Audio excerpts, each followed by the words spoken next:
తెలుగు రాష్ట్రాల నూతన సంవత్సర వేడుకలకు ప్రజలు సిద్ధమవుతున్నారు. కొత్త ఏడాదిని స్వాగతిస్తూ ఏడాదికి ఘనంగా ముగింపు పలికేందుకు ఎదురు చూస్తున్నారు.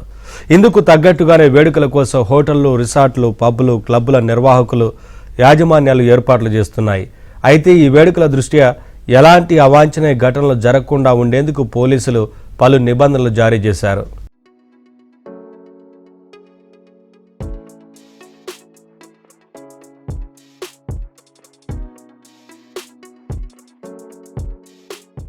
ఈ క్రమంలోనే విజయవాడలో పోలీసులు ఆంక్షలు విధించారు. అర్ధరాత్రి రోడ్లపై రెచ్చిపోయి డ్రైవింగ్ చేస్తే కఠిన చర్యలు తప్పవని సిపి రాజశేఖర్ బాబు హెచ్చరించారు.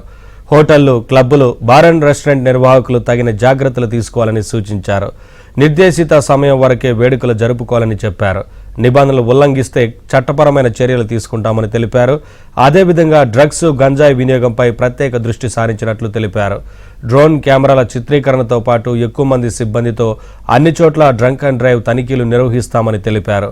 ఆడవారి పట్ల అసభ్యంగా ప్రవర్తించే ఆకతాయిల ఆట కట్టిస్తామన్నారు. శృతి మించితే వెంటనే చర్యలు తీసుకుంటామని సిపి వెల్లడించారు.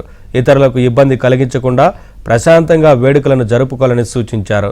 నిబంధనలు పాటిస్తూ ప్రజలు సహకరించాలని సిపి రాజశేఖర్ బాబు విజ్ఞప్తి చేశారు.